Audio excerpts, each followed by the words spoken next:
Beruchim Animsaim. Ladies, we are studying Parashat Ki Teseh. There is a pasuk in Parashah. I want to tell you the way we understand it simply first.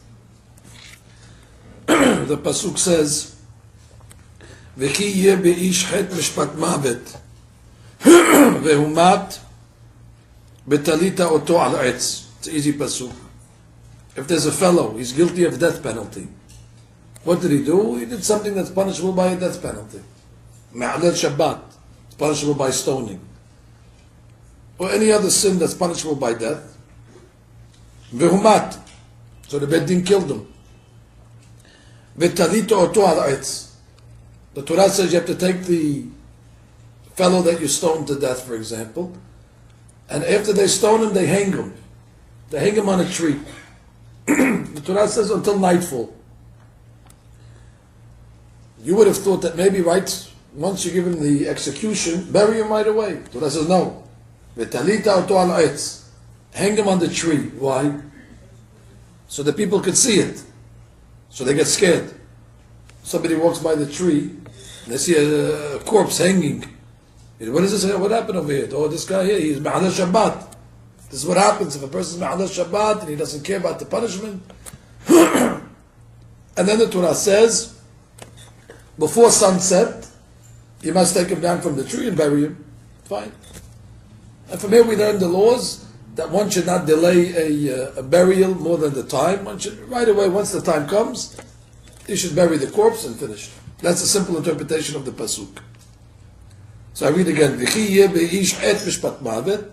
There's a man that has a sin, a death penalty. Vehumat, and he died. V'talita oto al etz. Hang him on the tree. I have questions on this pasuk. I don't want to ask too many questions to confuse you, but this pasuk is very difficult. As an example, whenever you see the word ish, ish means somebody that's hashuv. Ish represents somebody that's significant, an important man. If I was writing the pasuk, I would not call this guy ish. He committed a sin that's punishable by death. He was Ma'alel Shabbat. V'chi yeh be'ish het mishpat mavet. It should use another word, Adam, which represents flesh and blood, Dam. But Ish, this man in this pasuk is far from an Ish. That's my first question. If you have patience, I'll ask you one more question. What kind of sin did he commit? It says, V'chi yeh be'ish het. I don't know if you ladies are aware, there's two types of sins. One is called het, one is called avon. What's the difference between het and avon? Avon, he does the sin on purpose. Avon is malicious. Het is by mistake. It happens sometimes, a person has a good sleep on Friday night, and when they wake up in the morning, they forget which day it is. They're so delirious, they don't know if it's Shabbat, if it's Sunday, or it's Tuesday. And as they're getting up out of bed, they turn on the light, instinctively. All of a sudden, oh, Shabbat, Shabbat. Now that's not avon. There was no malicious intent. This was not done negligently. It was a mistake. Can I ask you a question? Is there a death penalty for a mistake? Of course not. And what does the pasuk say? V'chi yeh be'ish het mishpat mavet. He did a sin, het mishpat mavet. The pasuk is very hard to understand. There was once a great rabbi lived in Sfat, about 500 years ago. They called him Ramak, Rabbi Moshe Cordovero. Maybe some of you ladies read the book that he wrote, Tomer Devorah. He wrote other Sefarim as well. When he passed away, it was a big funeral, and in attendance was Rabbeinu Ari. And the Arizal spoke at the funeral of the Ramak. And the pasuk that he used to eulogize was this pasuk. And in his eulogy, he answered all the questions. And he explained this pasuk in a new light, in a new understanding. The Gemara says that there are only 4 Jews in history that ever came into this world, and the thing that they have in common, these 4 Jews, they never sinned. Every other Jew, including Avraham Abinu, including Moshe Rabbeinu, they made a sin of some sort. But 4 Jews came into this world. That means I don't know how many millions of Jews from Adam Rishon until today. The Gemara says a very short list. 4 Jews came into this world and they did not commit one sin, not even one. The Gemara lists them. It's not important who they are, although I'm sure you're very curious. One of them was David HaMelech's father, Yishai. Yishai never made any sins. Not one Lashon Hara. Not one small error. Nothing. They say the tribe Binyamin, one of the 12 tribes, Binyamin also. There's other 2, it doesn't matter. Amram, there's 4 of them. So the Gemara asks, if they never committed a sin, why did they die? They should have lived forever. The assumption is that a person dies because he makes sins, and nobody's perfect, so eventually the sins get to him. The sin is like a virus. Eventually the sin is going to take over his body, and eventually a person dies. But these people never sinned. So the Gemara wants to know, if they never sinned, but Yishai died, how could it be? So you know what the Gemara answers? Be'otyo shel nahash. What's be'otyo shel nahash? You remember when Adam Rishon and Hava, his wife, ate from the tree? They shouldn't have eaten from the tree. It was a sin. What did God do? He cursed Adam, he cursed Hava, he cursed the snake, he cursed the ground. A lot of stuff that goes on today in this world is as a result of those curses that God gave Adam Rishon and Hava after he ate from the tree. You ladies know better than me. If you ever gave birth, it's not the most pleasant experience. The pain of birth is a result of the curse that God gave Hava. If you ever saw a man come home from work and he's beat, that's the curse that God gave Adam Rishon. By the sweat of you'll work by the sweat of your brow. These are curses. One of the curses that God gave Adam Rishon is, from now on, everybody has to die. That's it. There's a death penalty. Even if he doesn't make any sins, there's a death penalty. Most people die because they have sins. But these 4 people, you know why they died? Because of that original decree that God gave Adam Rishon. That's what the Gemara says. Now I need to tell you something else. I'm going to teach you the Hebrew language today. If I were to ask you, what does the word het mean? You would say, Rabbi, you just told it to us. An unintentional sin. You say, you're correct. Does anybody know another meaning for the word het? Oh, that's a hadush. There's a pasuk in the Navi. Bathsheba was David's wife. They had a son, Shlomo. One of David's kids, Amnon, was trying to take over the kingship. So Bathsheba was worried that if Amnon becomes the king, what's going to happen to her son Shlomo? She wants her son Shlomo to become the king. So she goes to her husband David and she says, David, if you're not going to do something and not put Shlomo in, v'nimsa, she says it'll come out, ani ubeni Shlomo hata'im. Me and my son Shlomo will be hata'im. What is hata'im? Hata'im means we will be empty. We will be missing. We won't have anything. If you don't give Shlomo the position, then we end up with nothing. Hata'im also means without anything, lacking, deficient. Now you learned a new word. I guess, I'm saying now hadush. I guess both words have similar relationship. Because when a person makes a sin is a deficiency. When a person makes a sin, there's something lacking in him. So therefore, the two interpretations are first cousins. But het can also mean to lack, to be missing. Said the Arizal. He said, Rabbotai, we're here today at the funeral of Rabbi Moshe Cordovero. This man was a perfect tzaddik. He had no sins. If he would be in the times of the Gemara, they would have put him on the list. And now our question is, if he didn't commit any sins, how did he die? How did Hashem take him away, the big tzaddik, without any sins? How is it possible that we're here today at the funeral of Rabbi Moshe Cordovero, a man that left this world sinless? So he says, if you have this question, the Torah answers it. And he read the pasuk. V'chi yehyeh be'ish. We're talking about an ish hashuv. We're talking about somebody that's very, very important man. And you know what about this ish? Het mishpat mavet. He doesn't have a death penalty. Het mishpat mavet. He's lacking a death penalty. He didn't do anything wrong in his life. He never committed a sin. Mishpat mavet is het. The death penalty should not be on him. And what happened to him? Vehumat. But he dies. So what are you going to answer? Why should he die? You know what the answer is? V'talita oto al etz.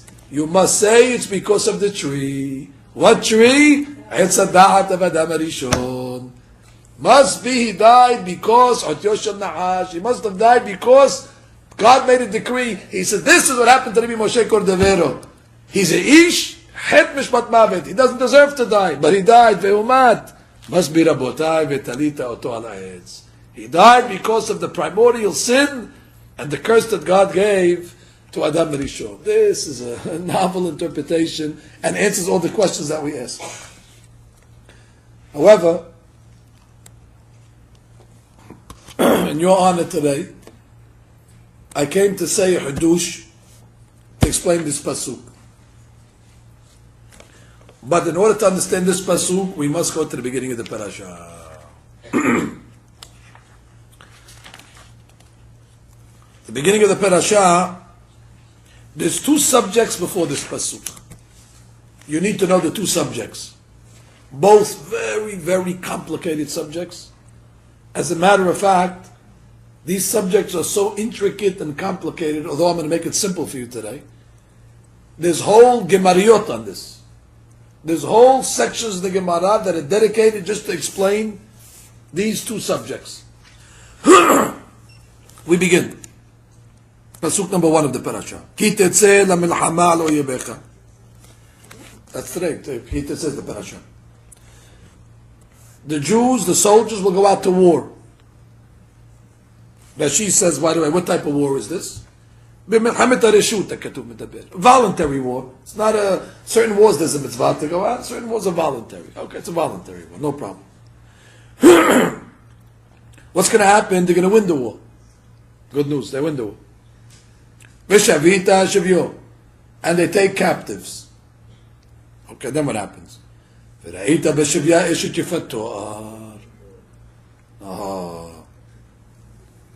One of the soldiers sees Eshet Yefat To'ar. What is Yefat To'ar? Pretty woman, pretty lady. It's one of the captives, but she's Goya. It's not a civil war. They're not fighting Jews. They're fighting Goyim. So in the captives, there's one beautiful lady there. Okay, beautiful lady. Good luck. What do you want to do with her? V'ashaktaba. Oh, he has a craving for her. So what does he do? The Torah says, "V'lakachta lecha isha." He could take her. V'avetat tuchbetecha. You can bring her home, and the Torah tells us what to do, and that's it. Wow, you could ask yourself 1,001 questions over here. What do you mean you could take her? She go, yeah. And the Gemara says, listen, the Torah says if we're not going to make it permissible for him, he's going to do it anyway, and he's going to make the avon, so we might as well make it permissible for him so he doesn't make the sin. So it's legal. I like this. Now make a new law. If somebody goes next to McDonald's, and he's very hungry, so I'll say, you know what? Listen, go eat the hamburger. Because if we don't tell you can eat it, he's going to eat it anyway. So mutar. We don't say that. Over here, for some reason, the Torah understood he's in the battlefield, he's a soldier, he's away from his wife for a long time. Whatever the interpretation is, go ask your rabbi to interpret this. But the Torah says he could take this lady with certain conditions. Okay, that's the first story. You see how complicated it is? He went to the war, he sees a Goya, he takes her. According to some people, he could take her even before he officially marries her. He could take even before he converts her. What, he has a bed din in the field? What, there's a mikveh in the middle of the field? So you think you cannot convert her in the middle of the battlefield? That means he went with her even before he converted. Okay, but the Torah says legal. Legal. Okay, that's our Torah. Baruch Hashem. No complaints. Okay, ready for the next story? Next story says, Ki yeleish ben sorer umoreh. Oh, there's a fellow, he has a son. What kind of son is this? A rebel. Ben sorer umoreh. Rebellious child. Enenu shomeya bekol aviv bekol imo. He's belligerent. He doesn't listen. He doesn't listen not to his father, not to his mother. His mother gives him instructions, the father gives instructions, he's disobedient. V'yisiru oto. So what do? They chastise him. They give him musar. Hey, what are you doing? V'lo yishma. He doesn't listen. He doesn't listen, and he won't listen. V'lo yishma. He's not going to listen. He says that, Ma, you can speak to your blue in the face, I'm not going to listen to you. So he's a fresh kid. He's wayward. They grab him. They grab the kid by the shirt. They take him to bed. You believe it? The parents are turning in their own child. Not to the police station. To the beddin, to the rabbis. They bring the kid to the rabbis, they drag him. They tell the rabbis of the town, Rabbis, this kid over here you see is maybe 12 years old. He's a rebel. He's disobedient. He doesn't listen to us. Then they say two words. Zolel vesoveh. Zolel, which means he's a guzzler. Vesoveh, he's a glutton. What does it mean? A good question. What does it mean? I'll explain to you. I'm explaining to you Hebrew and English. I'm going to explain to you. What does it mean? He's a glutton. He's a guzzler. Exactly.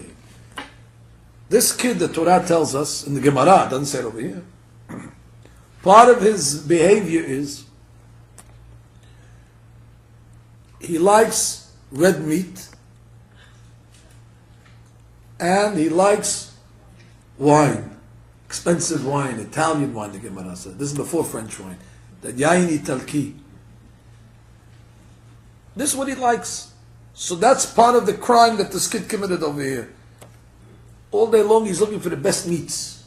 Where can he find the best steak, the best red meat?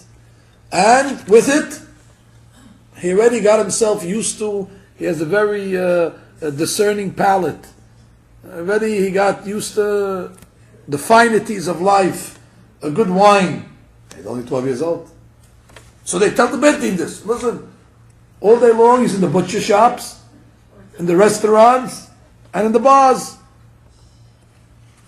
Okay, doesn't sound like the worst guy in the world yet. But the Torah says, Urgamuhu kol ansha'iro ba'banim. Beddin says, this is what he's doing. They put a death penalty. Stone him to death. Get rid of this evil from your midst. Everybody will learn the lesson. And then the next pasuk, those are the three subjects. The story of the Eshet Yifatoa, the lady in captivity, the story of the Ben Sorer Umoreh, and then our story over here of the V'chiyeh Be'ish Het Mishpat Mavet. Now, I came here to say a Hadush. The Gemara asks, Whenever you see two parashiyot next to each other, there's a reason. You see, even in life, your neighbors are from Hashem. Hashem puts people next to who they have to be next to.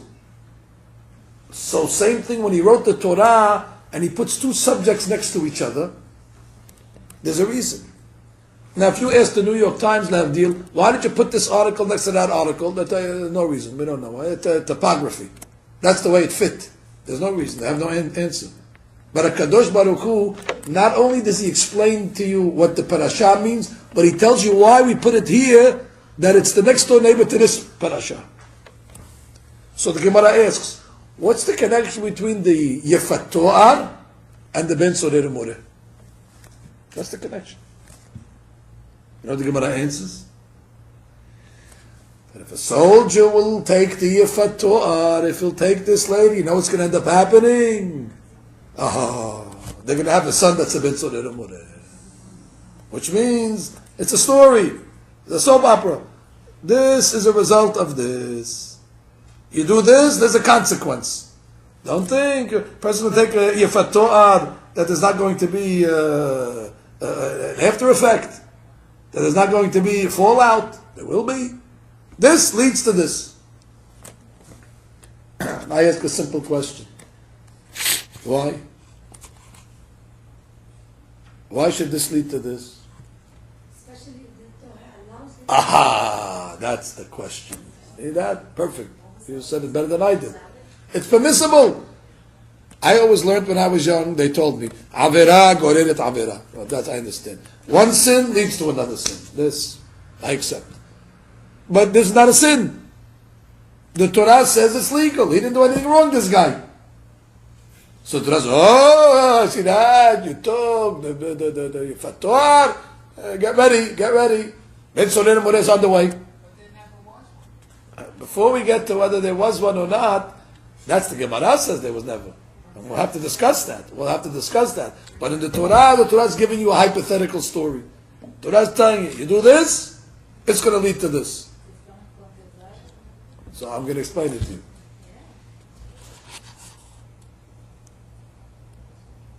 You need a proper interpretation to this.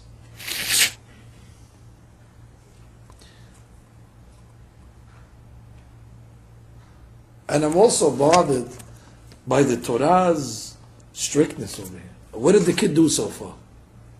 The kid drank some wine and he ate some meat. For this we stone him to death? So the Torah says, I'll tell you why. Because he's getting used to this lifestyle. Now he's relatively innocent. Now it's innocuous. Now it's not so bad. But one day what's going to happen, he's going to run out of money, and he's going to rob somebody for money, and the person's going to resist, and he's going to end up killing the guy for the money, so he can go buy meat, and. So this guy one day is going to be a murderer, he's going to be a villain. So the Torah says, hey, listen, nip it in the bud, kill him now when he still can go to Olam Haba maybe, before he becomes a big criminal. That's the logic. Whether you accept it or not, that's the logic why they do this at this stage over here. Because the Torah says, what do you think? It's not going to stay meat and wine. This meat and wine is going to end up leading to murder one day. Therefore, we want to get him now before it grows into the weed, until it becomes a rotten apple. And I'm asking you, what's the connection between Yefat To'ar and Ben Sorer More? This opens up the most important subject that we always talk about, and that is the subject of raising children, of Hinuch Yeladim. The Hinuch Yeladim is a primary mitzvah that as parents and grandparents, this is one of our overriding obligations.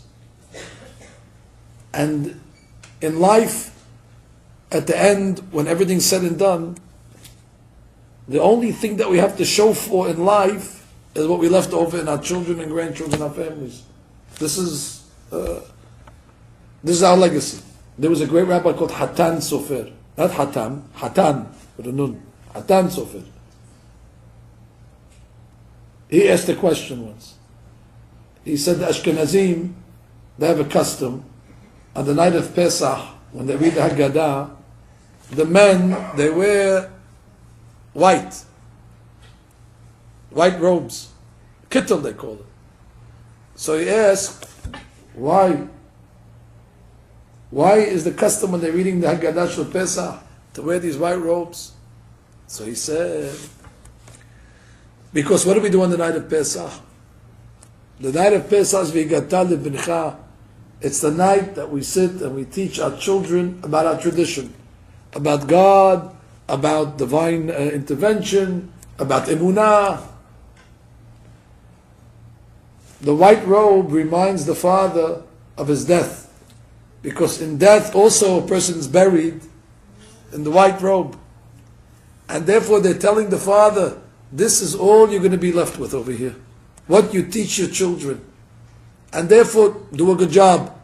All the money and all the silverware on the table and all the nice things you have, that doesn't go with you. The lessons that you're going to teach your children, this is what a person is left with after 120. That's Hatan Sofer. And I've told you many times, training children is done in two ways. One way is not that effective. One way is very effective. The ineffective way is telling children what to do. Because if a father or mother only gives musar to a child but doesn't back up the musar with action, so that words of rebuke falls on deaf ears. The child says, my father and mother are hypocrites. They tell me to do something they themselves don't do. Almost impossible to train a child only through words. One of the most effective ways of parenting is through actions. The child will react much quicker to what he sees than to what he hears. And therefore, as I said hundreds of times, the secret of raising children is raising parents. That if parents themselves can model proper behavior, so automatically their children will be exposed to the parents' values and ideals in action, and then automatically through osmosis the child will adopt the proper way. But if a father says to a son, do as I say, not as I do, it doesn't work. In America, they say, practice what you preach. We believe that. That if a person wants to be effective, he has to practice it. And guess what? If he practices, he doesn't even have to preach. Leave the speech, put your speech back in your pocket. The practicing of proper values or improper values is the greatest teacher. Oh.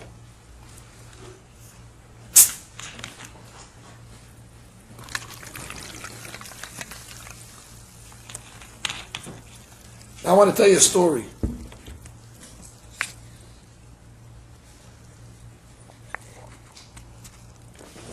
If a father is going to tell his son to go study Torah, and he doesn't go study himself, a waste of the time. And if a mother tells her daughter to dress modestly, and she herself doesn't dress modestly, it's a waste of breath.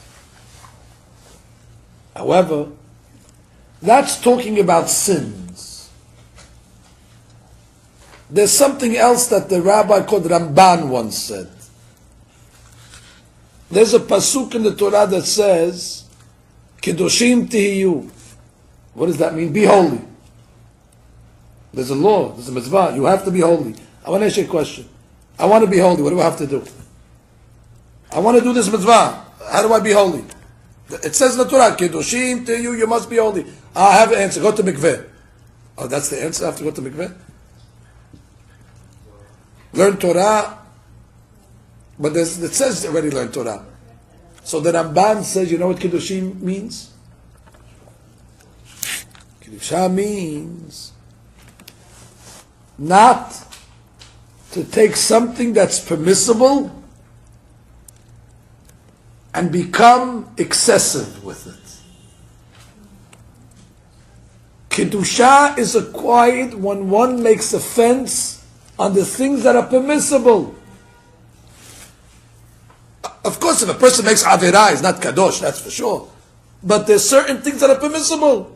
As he gives an example, it's permissible to eat.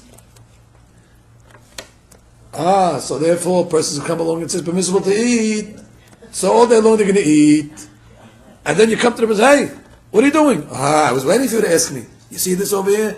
It's Glat, Bet Yosef, Bishul Yisrael, and we checked it for bugs, no tola'in, and Kemah Yashan, and Halab Yisrael, and all the answers. So you're ready to write him up a summons. You can't write him a summons, everything is legal. So all day long eating meat, and then have a dessert, and then, but with berachot of course, shakol ne'abaro, borei min mezonot, divrei Torah l'shulchan, nothing wrong. But you see, the Ramban says you could take something that's technically permissible, but when you take it to an extreme of an excess, the Ramban calls that person a naval b'reshut Torah. He could become a legal lowlife, but legally. But you're a low person. Are you allowed to drink wine? Of course. Why not? Why can't you drink wine? So now go all day long and take wine, mevushal, not mevushal, with heksherim, with stamps and all. Make sure the goyim don't touch it. No. Bore peri gefen. Very nice. So now I'll show you a person that he doesn't commit one crime.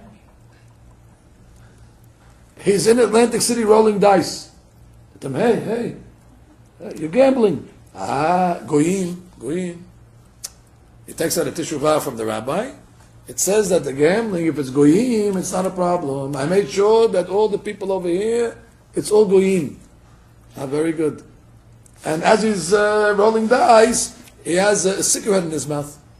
They tell him, hey, but then you read what the rabbi said you shouldn't smoke cigarette. E-cigarette. I found it. So he has e-cigarette in his mouth, and he's rolling dice, and he has a scotch whiskey in his hand. And what is this whiskey over here?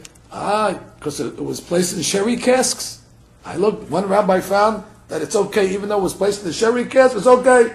So he has 20 different teshuvot in his pocket to explain why he's allowed to roll dice, why the e-cigarette is kasher, and why the scotch he's taking is fine.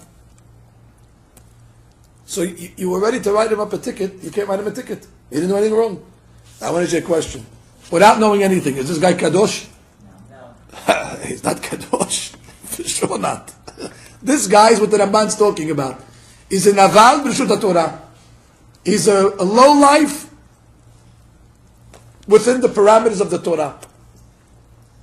That means it's possible that without even making a sin technically, but it's wrong because it takes away the person's holiness. I give you an example that nobody over here can relate to, but it's good to know the example anyway. It's not a derech eretz. It's beside the sin. No, why not derech eretz? He tells the coupier, please, thank you, toda rabba. Yes, derech eretz. Yes, derech eretz. He's not a brute. Toda rabba, bevakasha, yom tov, good morning. Everything is good. He has no problem with derech eretz. But he's a menuval. Smoking, drinking, throwing dice. And he says, well, show me where. The point is kadosh to you. Bediuk. He's not kadosh. He's a naval b'shut Torah on the things that are permissible. Because the Ramban says, It's not close to kadosh. Bediuk. But it's not a avon. But you want to write him now a summons. What avon did he do? He didn't want avon. You can't get me on anything. I want to, if I double park, I know what my avon is.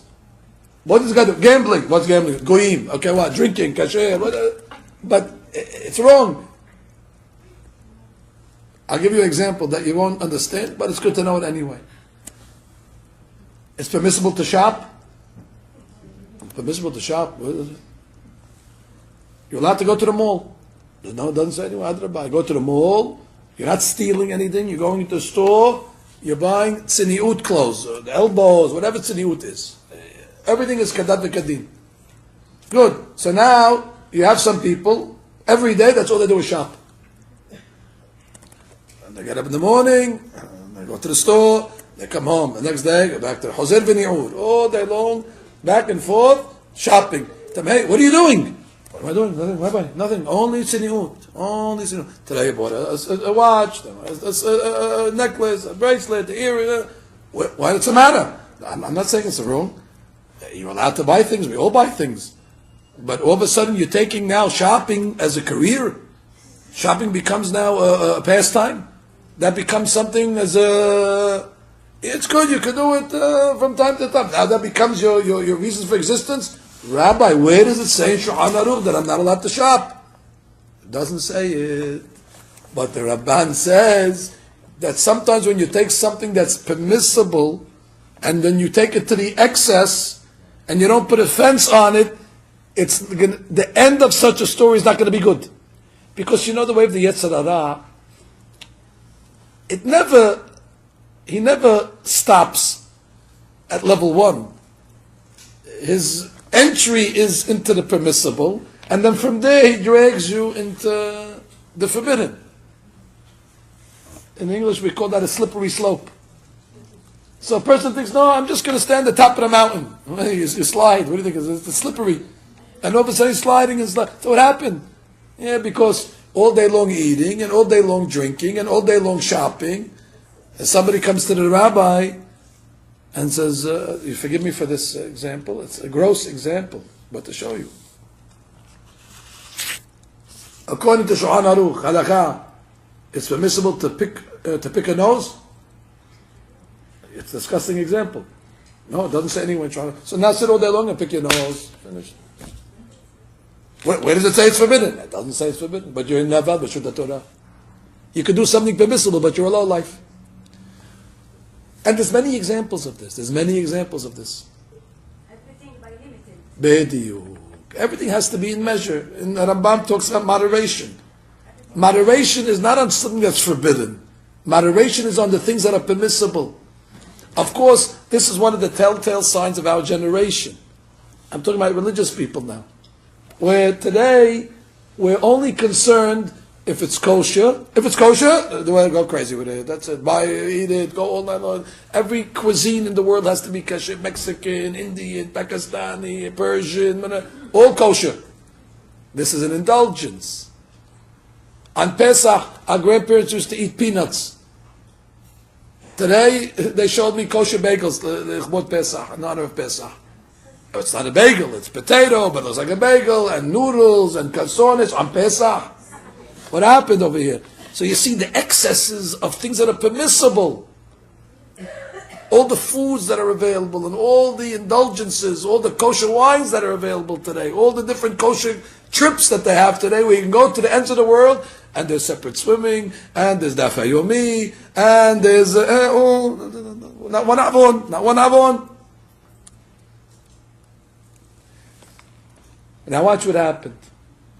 I'm going to show you a classic example of what happens when parents make a mistake in this, and it's going to come out in their children. Father went to the war. He was a Sadiq. He's fighting in the Jewish army. What happened in the war? He saw a girl. He saw a Goya. He couldn't control himself. The Yetzer Hara got the best of him. He asked the rabbi. The rabbi says, listen, if you cannot control yourself, listen, according to the law, it's permissible.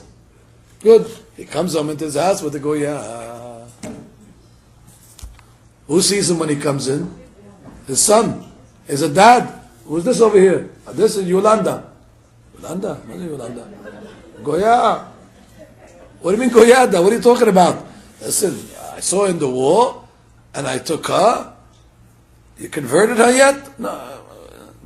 You ready to bring her in the house? Oh, so what ends up happening? The father is teaching the son, it's mutar. It's permissible. So you know what the son says? That's the main thing. As long as it's permissible, you don't have to put any fences. The main thing is it's permissible. So you know what the kid starts to do when he's young? He's eating meat. What type of meat do you think he's eating? Blood kosher, Bet Yosef, with Shakol Yad Baro, with a kippah on his head, with Divrei Torah Shulchan. Because he learned that from his father. His father told him legal heterim. And then he starts to drink kosher wine. The Ben Sorer Umoreh starts the slippery slope because already he saw it in his father. That nature of the father saying, you can indulge as long as it's permissible, already brought this to the Ben Sorer Umoreh. I have a sefer over here called Shem and Rosh. Listen to what he says on this. He says a big dirash on this.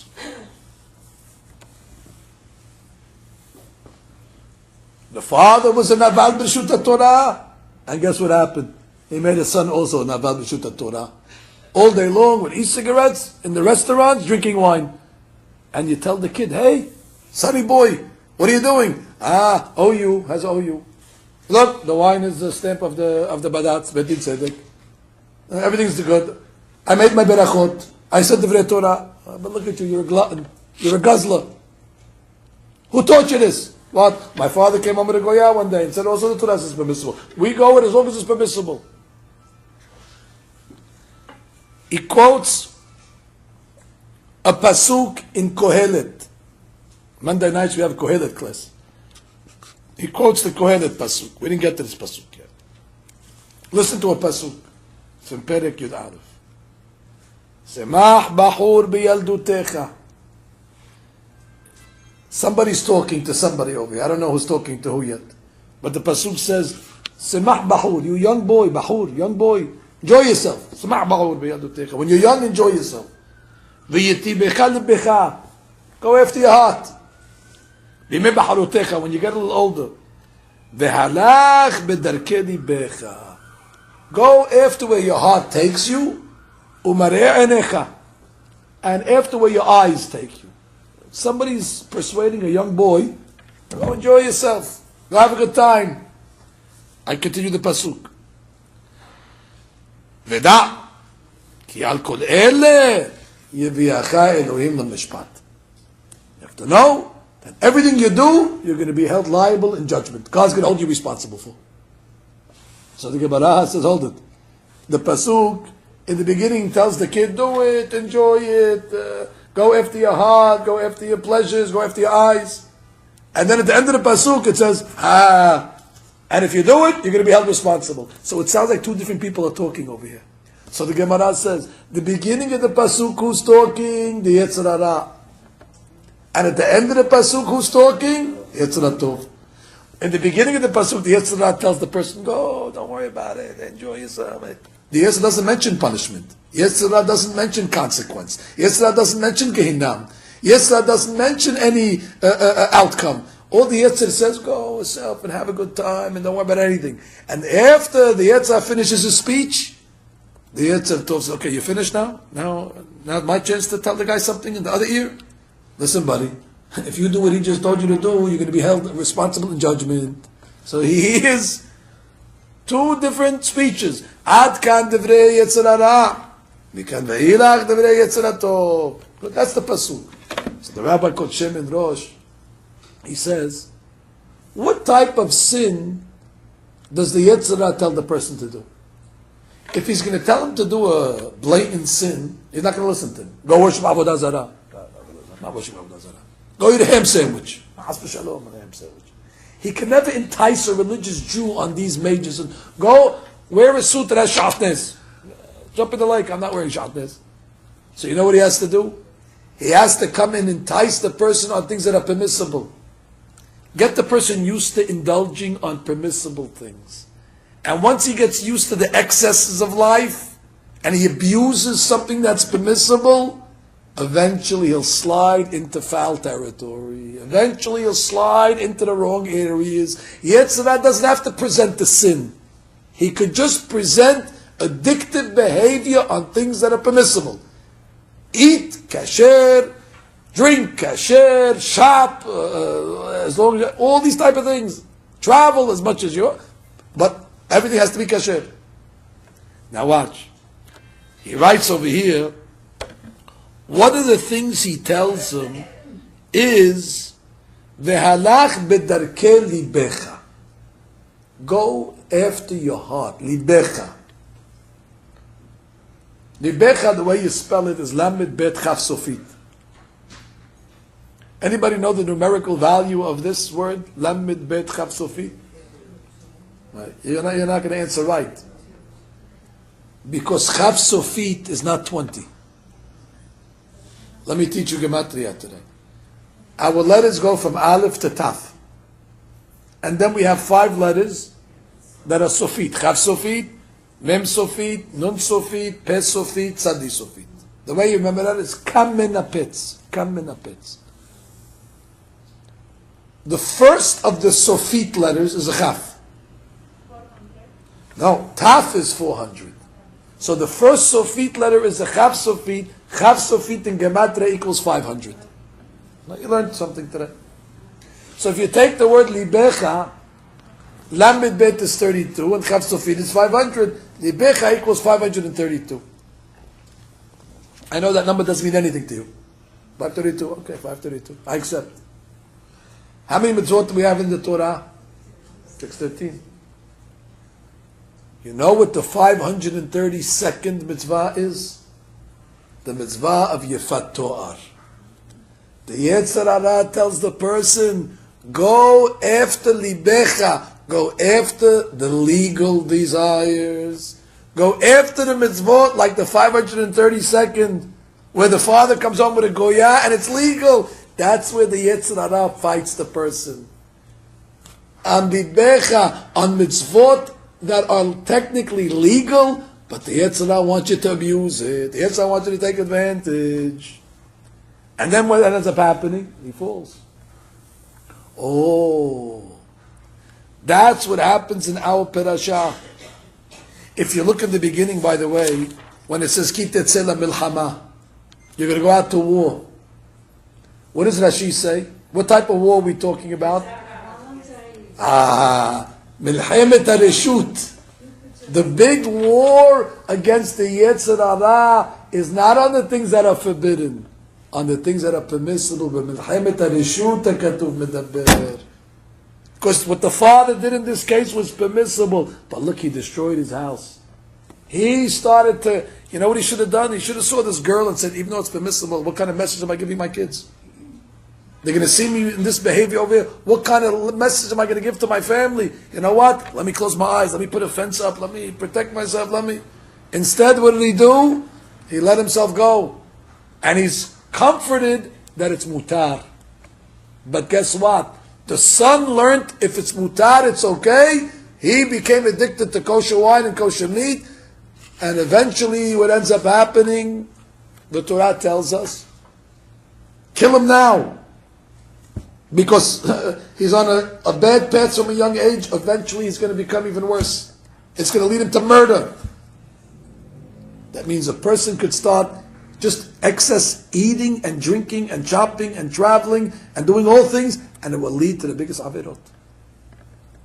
Now you asked the question, somebody mentioned it, but Rabbi, doesn't the Talmud say it never happened, this story? There was never a Ben Sorer and Murer, so you could sleep good tonight. It never happened actually. Not even one. There was never actually a Ben Sorer and Murer that this happened to, that the father took up the bedin and they stoned them.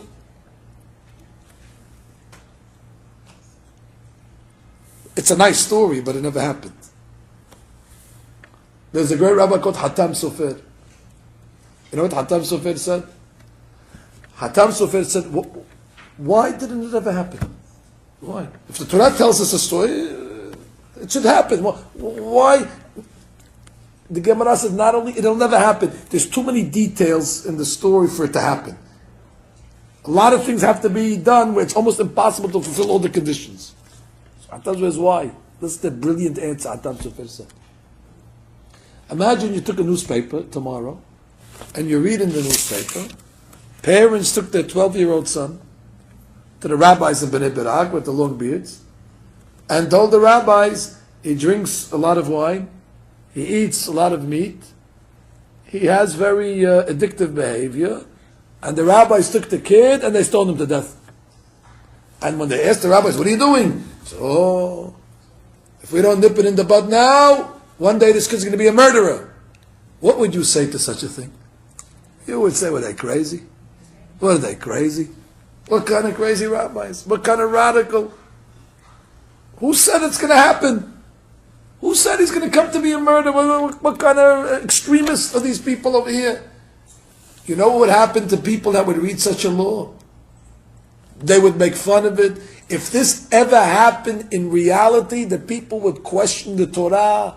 They would question the wisdom of the Torah. For this, they're killing a kid. Who said he would ever come to such a thing? Who said he would ever do such a thing? What, just because he's a youngster? He'll grow up, he'll change. So you know what Atam Sofer says? We want to prove it. So the Torah says it'll never happen. You know why? So you'll see with your own eyes that when a child is young and doesn't get the right hinuch, he's going to become a criminal when he gets older. And then when you see it with your own eyes, then you're going to say, wow, the Torah was right. Wow, look at this. And now you learn the lesson of how you have to train your children when they're young. And you shouldn't say, they're only kids, what's the difference? It's permissible, let them play on the computer 20 hours a day, let them eat, let them go, da, da, da. If we would kill the Ben Sorerim Morer, you'd never see it happen. You'd never see the digression, because you're always killing it before the weed grew. Torah says, you know what, it'll never happen. Let the weed grow, let everybody see what happens, and now the people are going to say, oh, wow, the Torah was right. By not killing the Ben Sorerim Morer, it proves the wisdom of the Torah. So guess what? There were many Ben Soreru Mores in history. Many rebellious children. It's just that we can't kill them because all the details weren't met. I'll give you an example of a classic one. Very good. You're not going to believe what I'm going to tell you now. David HaMelech went to war. And you know who he saw in the war? Eshet Yifat To'ar. Now obviously David HaMelech is on a different level. It's not the guy I was telling you before. And you know what he did with the Yishvat To'ar? He took her. Torah doesn't show any favoritism. You know who came from that Eshet Yifat To'ar? Avshalom. You know who Avshalom was? Ben Soreru Moreh. Do you have any more rebellious son than Avshalom? He wanted to kill his father. He took his father's concubines. He waged war against the whole family. The Ben Soreru Moreh.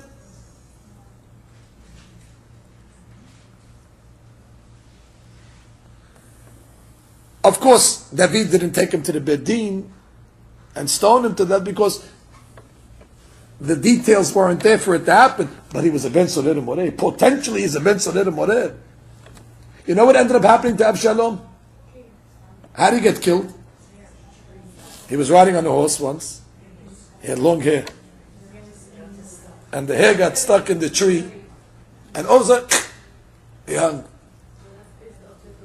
And everybody comes along and says, you see this? The Torah's right. Because when he was young, he didn't get the proper hinuch. The Torah tells us that he was neglected in hinuch for whatever reason. David never told Avshalom that he's doing wrong. David never stopped him. The Milchemet HaReshut, and from Milchemet HaReshut led to terrible, terrible things. And everybody at the end, when they see Avshalom's demise, they come along and say the Torah's right. If you don't educate your children when they're young, even not teaching the children right from wrong, teaching them right from right, that even in the things that are right, we have to limit them. Even the things that are permissible, we have to limit them. Permissible to eat candy. But so let the kids eat candy all day long? As normal parents would never do that. Soda is permissible. So let the kids drink soda all day long?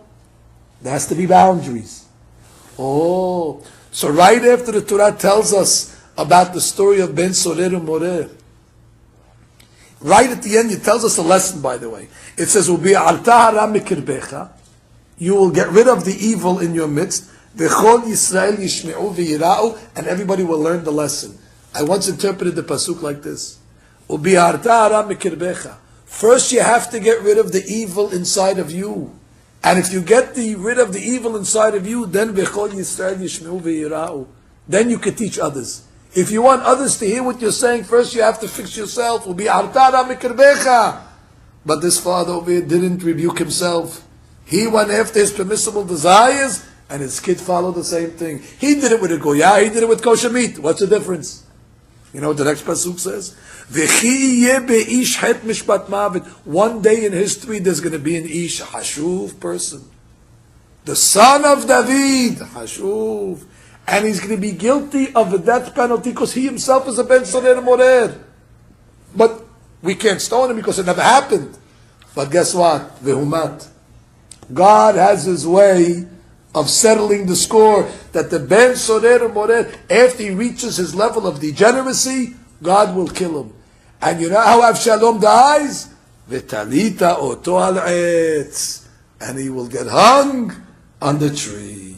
Exactly like Avshalom got hung by his. So you see, these three stories are connected to each other. The story of the Yefatoah, the story of the Ben Sorer Morer, and then the Torah gives us an example. Not of a real Ben Sorer Morer, but a potential. If that's the case, unfortunately, today in our generation, there are many potential Ben Sorer Morers running around. And unfortunately, they learn from their parents. Because their parents follow indulgent lifestyle. And always going out, and always gallivanting, and always going, and everything they do with a kippah, and sisit, and make sure it's kasher. But the kids see this lifestyle, and they follow it as well. And eventually, what happens from something that's permissible, it leads to something that's asur. I will conclude with a hadush that I saw from a great rabbi called the Scalia Rabbi.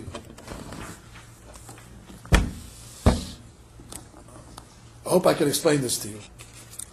The Gemara says,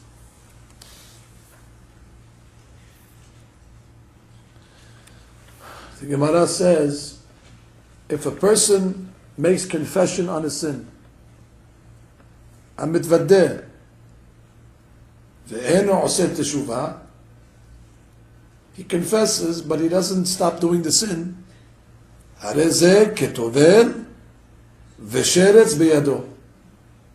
It's like he goes to the mikveh holding a sheretz. A sheretz is something that's tameh, that's impure. When you go to the mikveh, you have to drop the sheretz first. If you're holding the sheretz, you're going to the mikveh, doesn't help. So if a person says, I confess my sin, and he's still doing the sin, so what's the confession? He's going to the mikveh with the sheretz. That's the Gemara says. So the rabbi asked, what does it give the example that he goes to the mikveh holding a sheretz, biyado, a rodent in his hand? So he said like this. The Gemara in Berachot says the following language: Poretz geder yeshechenu nahash. If a person breaks fences, he will get bitten by the snake. What does this mean? It's not talking about a person that makes sins.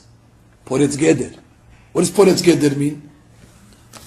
There's a mitzvah, there's things that are permissible, but he makes fences. Not everything that's allowed, do you have to go now to the extreme? He makes fences, not to eat so much, not to drink so much, not to shop so much, not to do so much, not to play so much, everything in moderation. And the Torah says, Poretz geder, yeshechenu na'ash, he'll get bitten by a snake. What's the analogy to that? When a person breaks a fence, he says, what is it? It's nothing. A snake also, a person gets bitten by a snake. What happens? The snake bites him in his toe. He feels a little, a sting. He looks at things, he sees a little bite mark. Nothing, big deal. What ends up happening? The venom starts to move in the body. Before you know it, from a little sting on the foot, his whole body is taken over. The Torah tells you, Poretz geder. It's a sting of a snake. When you break fences, and therefore you don't let yourself have limitations on things that are permissible even. What do you think? From being addicted to meat and wine, you'll come to murder, God forbid. That's the Ben Sorer Morer. So the Scalia Rabbi said, if you have a paper, you could write it down. Uporetz. the last letter of the word poretz is a tzaddik. Geder is a resh, the last letter. Yishechenu is a vav. Nahash is a sheen. The last letters of uporetz, geder, yishechenu, nahash spells the word vesheretz. That's what the Gemara means. Hamitvadeh, the guy makes teshuvah on all the sins, but vesheretz biyado. He doesn't make teshuvah on the things that are permissible. He doesn't make teshuvah by making fences on things that are technically allowed. He's a zolel v'soveh, he's a guzzler and a glutton. Uporetz geder yishechenu nahash vesheretz biyado. That he doesn't give up. He thinks if it's permissible, go to the extreme. That's where he makes his mistake. And that's the mistake of this father that took home the Ishet Yifat Toar. You know what he should have done? He should have left her in the field. But by bringing her home, he sent a very strong message to his kids. That it's okay. Bisir, it's mutar. And the kid followed his father. Not what his father said. What his father did. And look what ended up happening. His house became destroyed. This is the story of Avshalom. Ki yeh be'ish het mishpat mavet. When you see there'll be a man in history that'll be guilty of this punishment. Ve'umat, and God killed him. V'talita oto al ha'etz. And then everybody will learn a lesson. You know what the lesson is? Teach your children when they're young. Give them the proper chinuch. Chanukh la'na'ar al pi darko. Because if we're lax in giving them an education when they're young in all areas of life, especially b'minchemet hareshut, hakatuv medaber, in the areas that are permissible, that they should know limitations, they should know there's certain guidelines, there's certain parameters. Only then can we guarantee gam ki yaskin lo yasur mimenna, that when they become old, that they'll be able to follow the ways they were taught by their parents. Baruch Adonai le'olam. Amen.